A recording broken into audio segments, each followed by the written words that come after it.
주님을 사랑함으로 거룩한 줄 오신 여러분을 환영합니다. 그리고 좌우에 분하고 이렇게 인사하고 축복합니다. 잘 됩니다. 계속 잘 됩니다. 끝까지 잘 됩니다. 영원토록 잘 됩니다. 첫째 주에 저는 떡 없는 떡집 이런 설교를 했습니다. 그리고 엘샤다이 슈브, 전능하신 하나님이 오라 하시는도다 말씀을 드렸고, 오늘은 목자로 새롭게 인도하신다. 따라해 보실까요? 목자로 새롭게 인도하신다. 오늘 본문은 그의 남편 엘리멜렉이 죽었습니다. 무엇 때문에 죽었는지는 모릅니다. 그리고 10년이 지나는 가운데 그의 두 아들 말련과 기련이 죽었습니다. 며느리를 보았는데 자녀들은 손자 손녀는 없이 시간을 지나는 가운데 아주 처절한 환경에 그들이 이르게 되었습니다. 좋은 시어머니 나오미가, 얘들아, 내가 가정을 꾸려서 사나이를 본다들 어떻게 대를 입고 살겠니? 너희들이 너희 고향으로 친정집으로 돌아가라, 살 길을 찾으라고 말하였습니다. 그때 며느리는, 큰 며느리는 꾹뻑절을 하고 이제 룻이라는 여인은 그리할 수 없습니다. 어머니의 백성이 나의 백성이 되고 어머니가 가시는 곳에 내가 가고 어머니의 백성이 나의 백성이 될 뿐만 아니라 어머니가 죽어 장사 지내는 곳에 나도 거기에 장사 지내게 될 것입니다. 내가 어머니를 떠나면 하나님 내게 벌 위에 벌을 내리실 것입니다. 갈 수 없습니다. 이렇게 선언하고 결심하는 모습을 바라보고 이 나오미 시어머니가 룻을 데리고 결정을 내리는 것입니다. 어디로? 사람이 어렵고 힘들으면 어디를 가죠? 정말 어렵고 힘들으면 갈 곳이 어디 있는가? 둘 중에 하나일 거예요. 옛날 다시 나의 고향으로 돌아가는 거예요. 어디에? 자기가 살던 땅 베들레헴 떡집으로 다시 돌아가게 된 것입니다. 그리고 이제 기필코 모압 땅, 이방 땅, 하나님을 섬길 수 없는 그 땅에서 다시 빠져나와 엑소독서에서 어디에? 자기가 살던 땅 베들레헴 떡집으로 돌아와서 정착하는 말씀이 오늘 본문의 말씀입니다. 2장 1절을 다 함께 읽어보겠습니다. 시작. 나오미의 남편 엘리멜렉의 친족으로 유력한 자가 있으니 그의 이름은 보아스더라. 유력한 자가 있으니 그의 이름은 보아스더라. 이제 보아스를 소개하고 있는 거예요. 새로운 등장인물이 등장하였습니다. 우리의 기대와는 전혀 다른 방법으로 하나님이 이 라미와 룻을 인도하는 것을 보게 됩니다. 하나님은 차원이 다른 것을 준비하고 축복의 통로가 되도록 이끌고 계십니다. 새로운 등장인물, 사람이 준비되어져 있었습니다. 우리가 잘 알고 있는 바대로 이스라엘 백성들이 애굽에 내려가서 400년이 지났습니다. 430년이 되어졌을 때 요셉의 공로를 알지 못했던 애굽 왕이 이제 이스라엘 백성들을 괴롭히는 거예요. 고난과 학대와 무시, 그리고 종을 삼아서 마구 인건비를 착취해 가는 거예요. 그게 얼마나 힘들고 어려웠는지 몰라요? 그때 그들이 고역으로 말미암아 하나님께 부르짖고 간구하는 가운데 인물을 준비시키는 거예요. 누구죠? 모세. 물에서 건진받았다, 이런 뜻을 가진 모세를 예비하시고 준비하신 것입니다. 그리고 그 모세를 통해서 이스라엘 백성들이 그 어렵고 힘들었던 그 땅에서 출애굽을 시키게 되는 것입니다. 새로운 인물을 등장시키는 거예요.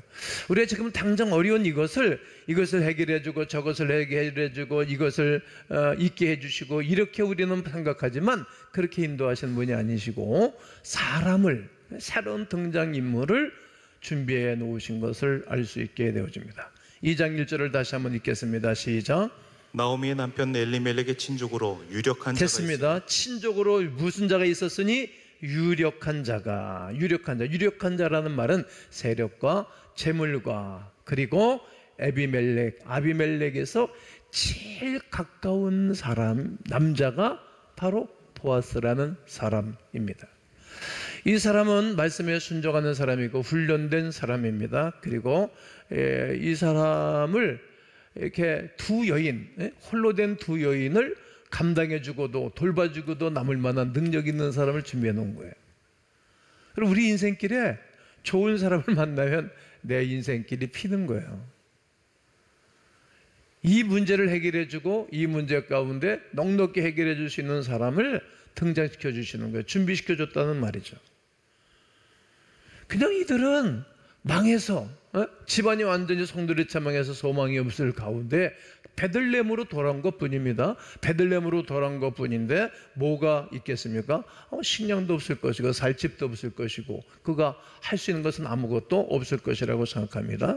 그런데 하나님이 유력한 사람 부어인 보아스를 준비해 놓으신 것입니다. 다른 차원의 예비하심이 루세에게 있었던 것처럼 우리에게도 있게 될 줄로 믿습니다. 이사야서 55장 8절과 9절을 읽겠습니다. 시작. 이는 내 생각이 너희의 생각과 다르며 내 길은 너희의 길과 다름이니라. 여호와의 말씀이니라. 이는 하늘이 땅보다 높음같이 내 길은 너희의 길보다 높으며 내 생각은 너희의 생각보다 높음이니라. 그렇습니다. 내 생각과 하나님의 생각이 다르고 내 길과 하나님의 길이 다른 것입니다. 이 본문이 우리의 삶을 실감나게 하는 것입니다. 나의 인생 진로를 송두리째 완전히 바꾸어 주시는 우리 하나님의 은혜입니다. 이때 우리가 할 일이 무엇일까요? 그냥 순복하는 거예요. 예, 아멘, 예스. 우리가 no, 싫어요, 아니요 할 수 없어요. 그러면 하나님의 인도하심이 멈추는 거예요. 왜냐하면 그분은 매우 인격적이기 때문에. 우리가 어렸을 때는 아이들 교육을 할 때 강하게 하지만 나이 먹으면 그렇게 못해요. 자, 우리 아들이 대학만 딱 들어가고 난 그 다음서부터 나한테 내가 이렇게 해라 저렇게 한 번도 없어요. 그리고 네가 알아서 해. 그리고 그러면 어떻게 하냐면 좋겠습니까? 물으면 조언은 해요. 또 그렇게 안 해도 그냥 내버려 두는 거예요. 그게 내 마음대로 안 되는 거예요. 이제 네가 하나님과 단둘이 한번 결정해보고 네가 한번 해봐. 네 마음대로 해봐. 어려움을 겪잖아요. 그걸 깨닫는 거지. 우리가 늘 잘만 해서 우리의 인생이 복된 것이 아니고 우리가 잘못했을 때에도 하나님의 은혜가 있는 거예요. 실수가 난다며도 은혜가 있는 거예요. 하나님의 사람은 하나님이 반드시 이끌어가기 때문에 새로운 차원의 목자로 인도하시는 주님이 우리의 주님인 줄로 믿습니다. 우리가 순복할 수밖에 없는 이유는 하나님의 일하심이 놀랍기 때문입니다. 아무리 어린 자녀들이 똑똑해도 유치원생이 아무리 똑똑해도 엄마 아버지의 지혜와 지식을 따라갈 수가 없는 것처럼 우리가 아무리 좋은 결정을 내리고 좋은 일을 한다 할지라도 하나님의 일하심하고 우리하고는 비교가 되지 않기 때문인 것입니다. 사람은 유력한 자 보를 만나고 복되게 사는 자가 있고 집을 나간 둘째 아들처럼 골생하고 살아가는 사람들이 있어요. 제가 목회를 한 교회에서 35년을 하잖아요. 그러면 성도들이 복되게 살아가는 사람들이 있고 그렇게 씩만들게 사는 사람들이 있고 이 둘째 아들처럼 늘 반기를 들고 반골기 시리는 사람들이 있어요. 이런 사람들은 고생하는 거예요. 그런데 괜찮아 그렇게 해도. 왜냐하면 깨달을 날이 있는 거니까. 인생 밑바닥을 가라앉아서 어쩔 바를 모르는 시간들이 있을 때 이 사람이 하나님의 사람이면 하나님을 바라봐. 하나님을 바라봅니다. 그리고 하나님 앞에 납작 엎드린다. 그리고 하나님의 인도하심을 경험하기를 원해서 몸부림을 치는 거예요. 이때 하나님은 우리를 어떤 곳으로? 가장 낮은 곳으로 내리시는 것입니다. 나오미와 룻은 평탄한 길로 인도하지 아니하신 것을 알 수 있게 됩니다. 저 밑바닥으로 인도한 것입니다. 어떤 일을 하고 있죠? 이삭 줍는 일을 하고 있는 것입니다. 이스라엘 백성들에게 있어서는 이삭 줍는 일을 하는 사람들은 최하층민들이 하는 일입니다. 과부와 고아를 위하여 이삭을 줍지 말아라. 고아와 과부를 위해서 반 모퉁이의 곡식들을 베지 말라는 거예요. 왜? 그 사람들이 먹기 위해서. 그리고 나무 높은 곳에 있는 모든 과일들을 다 따지 말라는 거예요. 누구를 위해서? 모든 짐승과 새들을 위해서 먹을 것을 남겨두라는 거예요. 이게 하나님의 말씀인 거예요. 왜냐하면 하나님이 창조한 세계, 동물도 새도 사람도 다 하나님이 창조한 것이기 때문에 그 어떤 생명체 하나가 이 땅에서 사라지는 것을 하나님 원치 아니하시는 거예요.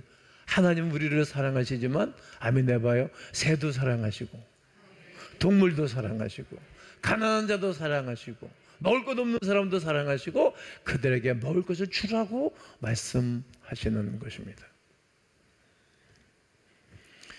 오늘 본문의 2장 2절을 다시 한번 읽어보면 모압 여인 룻이 나오미에게 이르되 원하건대 내가 밭으로 가서 내가 누구에게 은혜를 입으면 그를 따라서 이삭을 주겠나이다. 따라해 보실까요? 이삭을 주겠나이다. 이삭을 주겠나이다. 그렇습니다. 가장 밑바닥, 가장 낮은 곳, 가장 천한 곳, 가장 어려운 곳에서 누구를? 이삭을 줍는 가운데에 유력자를 만나게 된 것입니다. 우리 인생도 최하층에 밑바닥에 있을 때 하나님 만날 수 있는 기회가 많습니다. 그런 분들이 많이 있잖아요. 그 중에 하나도 저가 되지 않겠습니까? 네, 소망이 없을 때, 힘이 없을 때, 포기할 수밖에 없을 때 그때 은혜를 베풀어 주는 것입니다. 하나님이 우리의 인생을 낮추기도 하시고 높이기도 하시고 강하게 하시기도 하고 약하게도 하시는 거예요. 사람마다 다 다르게 인도하시는 것입니다. 여러분 혹 열등감이나 비참함이 여러분들을 압도하고 계십니까? 그럼 그때 우리가 하나님의 공동체로 들어가는 거예요. 그리고 하나님의 울타리로 들어가는 거예요. 하나님의 크신 품으로, 하나님의 크신 사랑의 품으로 안길 수 있는 시간이에요. 여러분 자녀들을 양육하고 교육할 때 애들이 힘들고 그럴 때 여러분 품으로 안기잖아요. 바로 그런 거예요. 바로 그런 역사가 있는 것입니다. 하나님이 나에게 주셨던 말씀들을 계속 떠올리고 기억하는 거예요. 여러분 요셉이 힘들 때는 뭘 기억했죠? 앞으로 니네 아버지가 너한테 저럴 날이 있어. 니네 어머니가 너한테 저럴 날이 있다고. 니네 11 형제들이 너한테 저럴 날이 있어. 근데 걱정하지 마. 하늘의 별들, 하늘의 태양과 달이 너한테 저럴 날이 있어. 이거를 말씀을 묵상하는 거예요.